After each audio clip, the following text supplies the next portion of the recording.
चलिए, तो मार्केट की बात होगी। स्टॉक्स में इस समय कहाँ दाम लगा रहे हैं आप फिर सुशील जी? आपकी आवाज नहीं आ पाई आखिरी लाइन। स्टॉक्स में इस समय आपकी बिग कॉल्स क्या होंगी? तो देखिए, अगर आप बीएससी की तर्ज पे, क्योंकि हर बार बीएससी की बात उठती है, इस बार आपके बजाय मैंने उठा ली। तो अगर मेरी स्क्रीन पे ये सारेगामा की अगर चार्ट दिख पा रही है, जिस पर हमने पास में भी आपको एक बड़ा बाई कॉल दिया था यहाँ से कि 316-17 निकलेगा तो ये 700 की चाल शुरू हो जाएगी। तो 700 की चाल आने के पहले एक राउंड इसने ये जो 450 440 तक का करके छोटा सा करेक्शन दिया। अब ये स्टॉक वापस निकल पड़ा है और मुझे लगता है अब ये जो चाल शुरू हो गई है 700 के पहले रुकनी नहीं चाहिए। देखिए, खाली चार्ट्स पे भी काम नहीं होता है, पीछे अंडरलाइन फंडामेंटल्स ही चार्ट्स बनाते हैं। तो बहुत कम लोग इस बारे में कोई विचार कर रहे हैं, कहीं ये बात पे कोई डिस्कशन नहीं हो रहा। एनसीएलटी ने ऑलरेडी डीमर्जर का अप्रूवल दे दिया है और इनकी जो डीमर्ज्ड एंटिटी के अंदर में सारा का सारा डिजिटल ई कॉमर्स बिजनेस जो चला जाएगा, तो उसी बात पर ये चार्ट बनी है और उसी बात पर ये चार्ट के ऊपर में इस तरह की मूवमेंट्स हैं।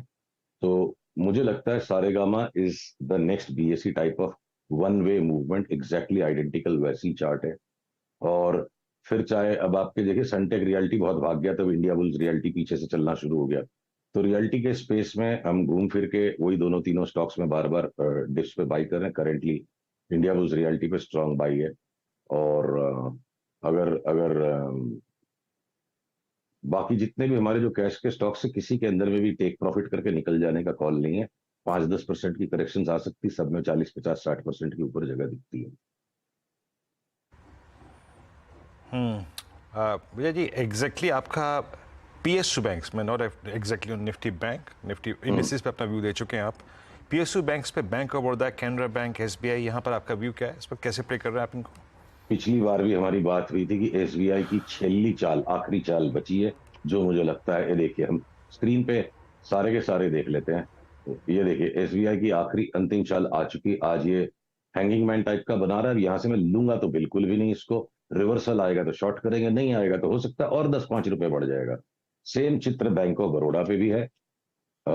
फ्यूचर्स में जितने भी ये पीएसयू बैंक्स है, इनकी हो चुकी है चाल। देखिए बैंक ऑफ बड़ौदा ने ऑलरेडी एक डाउन ट्रेंड स्टार्ट करके छोटा रिबाउंड दिया है। जिस दिन ये इस पीले सपोर्ट लाइन के नीचे चला जाएगा, हम इस पर अनाउंस कर देंगे जय जय सिया राम। यानी 220 वाला 130, ये टॉप के एरिया के बाहर निकल रहा है। फाइनल कंफर्मेशन, ये लाइन टूट जाए तो कैनरा बैंक का भी पिक्चर कोई ज्यादा विचित्र अलग नहीं है। देखिए जो छोटे वाले पीएसयू बैंक है ना, जो फ्यूचर्स के बाहर है, जैसे आपके सेंट्रल बैंक, इस तरह के स्टॉक्स में अभी भी हमने तेजी करी हुई है। तो कैनरा बैंक में भी यहां से कोई ले करके जीत जाएगा, इसका पैटर्न नहीं है। ये ए वेव है या बी वेव है, थोड़ा सा और ऊपर भी चला जाएगा तो डाउन साइड मच मोर है, अपसाइड कम है। बैंक्स प्राइवेट सारे पूरे हो गए। फ्यूचर्स में जितने भी पीएसयू बैंक है जो बड़े वाले, उनकी भी चाल पूरी हो गई। अब जो बचे हैं छोटे वाले बैंक्स, जैसे सेंट्रल बैंक हो गया या आपके आईडीबीआई बैंक हो गया, और या फिर जो कंप्लीट अंडर परफॉर्मर, अगर आपके बंधन बैंक पे देखिए, अनुज का जो पुराना कंसेप्ट मार्केट प्री पोजिशनिंग, खराब रिजल्ट, हताशापूर्ण रिजल्ट, सारे ही पैरामीटर्स पे इस तिमाही के नतीजे बहुत ही निराशाजनक आए। तो भाई इस निराशा को तो बाजार ने पहले ही नाप लिया था ना। ये देखिए कैसे घटते चला गया था ये। तो पैटर्न कंप्लीट है, WXY XZ, ये करेक्शन कंप्लीट है चार्ट पर। और ये 5 वेव पैटर्न अप जो यहां से शुरू से निकला था, ये जता रहा है कि लॉन्ग टर्म बॉटम बंधन बैंक का होने के बाद अब इतने खराब रिजल्ट पे बंधन बैंक एक हायर बॉटम बना रहा है। तो 2-1 दिन की बात है, जिस दिन ये 222-23 के ऊपर बंद हो जाएगा, हम इसमें 100 रुपए की तेजी का कॉल अपने क्लाइंट्स को भी देंगे। और अगर आपसे वार्ता होगी अगले मंगलवार स्टॉक पे, तब तक अगर ये उसके ऊपर बंद हो गया होगा, तो जो सीरियसली कंप्लीट अंडर परफॉर्मर्स हैं, सिर्फ उनमें जगह बची है। और फॉरवर्ड्स ने अपना सारा काम कर दिया बैंकिंग सेक्टर की, यही समरी मेरे को लगती है। फार्मा में आपका कोई चुनाव? फार्मा में ट्रेड कैसे कर रहे हैं? बायोकॉन आपकी कॉल थी 268 पे, इस दौर के हाईएस्ट रेट पे जोन पे ट्रेड कर रहा है। और कोई ट्रेड आपका फार्मा में? बायोकॉन में 550-600 का भाव आने तक हम उसका भाव नहीं देखेंगे। 10-20 रुपए की परवाह करेंगे, 300 रुपए की तेजी छूटेगी, लगेगा 1.5 साल।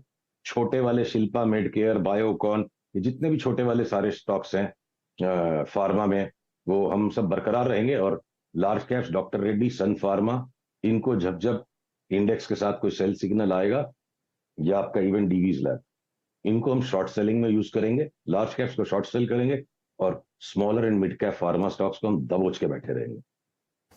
अच्छा, आईटी में एक बड़ी तेजी शुरू हुई है पिछले कुछ दिनों में और खराब नंबर्स के बावजूद स्टॉक्स चल रहे हैं। यहाँ पर कोई पिक्स आपकी, क्योंकि यहाँ पर अगेन शायद वैल्यूएशन कंफर्ट भी है तो स्टॉक्स चल रहे हैं।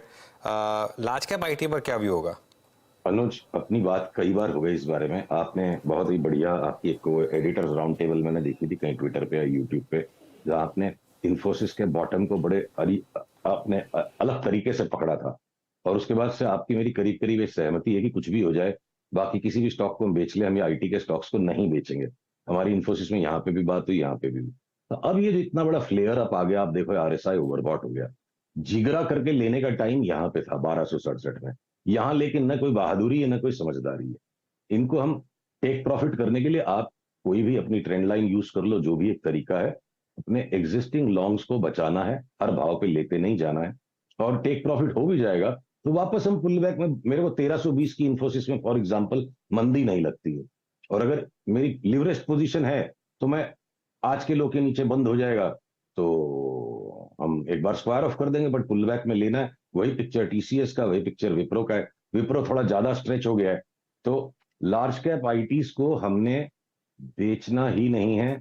जो है टेक प्रॉफिट करेंगे, फिर से नीचे घुस जाएगा। विप्रो में देखिए पूरा कंप्लीट पैटर्न हो गया, तो हो सकता है अगले करेक्शन में विप्रो 420-25 वाला एक बार 375-80 भी आ जाएगा। तो शॉर्ट करने का काम खतरनाक इसलिए है इनमें कि कोई शास्त्र में थोड़े लिखा है कि ये प्रोजेक्शन को, इस टारगेट को, स्टॉक को रिस्पेक्ट करना ही पड़ेगा। ये टारगेट एनालिस्ट का टारगेट है, जो दिन भर रॉन्ग होते रहते हैं, सारे लोग रॉन्ग होते हैं। तो टारगेट के हिसाब से आप शॉर्टवर्ड हर चीज को शॉर्ट नहीं कर सकते। बड़ी चाल है ऊपर में जिसका सूचक है कि ये 5 वेव पैटर्न बन गया। इस तरह के स्टॉक्स को लो, प्रॉफिट खाओ, साइड हट जाओ, फिर नीचे आएंगे दोबारा लो। इनको शॉर्ट्स नहीं कर सकते। तो आई मेंटेन कंटिन्यूअसली आईटी को शॉर्ट करने का समय गया। ये कंप्लीट अंडर परफॉर्मर अब आगे का आउट परफॉर्मर है। और जो ऑटो और बैंक्स जो सीवियर आउट परफॉर्मर्स है, आगे पीछे साइकिल घूमेंगी, वो अंडर परफॉर्मर बनेंगे। ओके, अच्छा चलिए एक और लास्ट सवाल मेरी तरफ से, आईटीसी इस पर क्या व्यू होगा आप इस समय सुशील? देखिए, आईटीसी ने सबका धुआं निकलवा दिया है। पहले 200 के भाव में निकलवाया कि चलता ही नहीं था, मीन पे मीन बन गई। तो इसको देखिए, हम पहले दौर में, ऊपर चढ़ने के दौर में काफी हद तक अच्छे राइट हुए थे। और उसके बाद से जब भी इसको हमने बेच के लेने की ट्राई की है, इसमें हाथ सौदा बैठ नहीं रहा है। अभी भी ये देखिए जो बहुत माइल्ड करेक्शन है। तो आईटीसी को क्या है कि यहाँ से बेच के सौदा फल नहीं रहा है और लेने की इस भाव में हिम्मत नहीं हो रही है। पर अगर किसी को प्योर भाव से ही काम करना है, चार्ट से ही काम करना है, तो अगर ये कल के हाई के ऊपर अगर निकल जाएगा तो आईटीसी फिर वापस एक न्यू ऑल टाइम हाई मारेगा। तो जो बिल्कुल इनोसेंट होकर भाव का सौदा कर सकते हैं, आईटीसी में अभी बेच के कमाने का चार्ट और ऐसा रुख बना नहीं है। तो भाव के साथ चलना है, तो कल के हाई के ऊपर जाए तो वापस लीजिए। वापस हो सकता है 510-15 तक भी दिख जाए तो बड़ी बात नहीं। पर हम आईटीसी से दूर रहेंगे क्योंकि ये थोड़ा सा हमारे लिए डिफिकल्ट स्टॉक है। ओके सुशील, बहुत बहुत शुक्रिया जुड़ने के लिए आज हमारे साथ। अगले मंगलवार फिर बात करेंगे आपसे और हैव अ गुड डे। चलिए, ये बात हो गई सुशील केडिया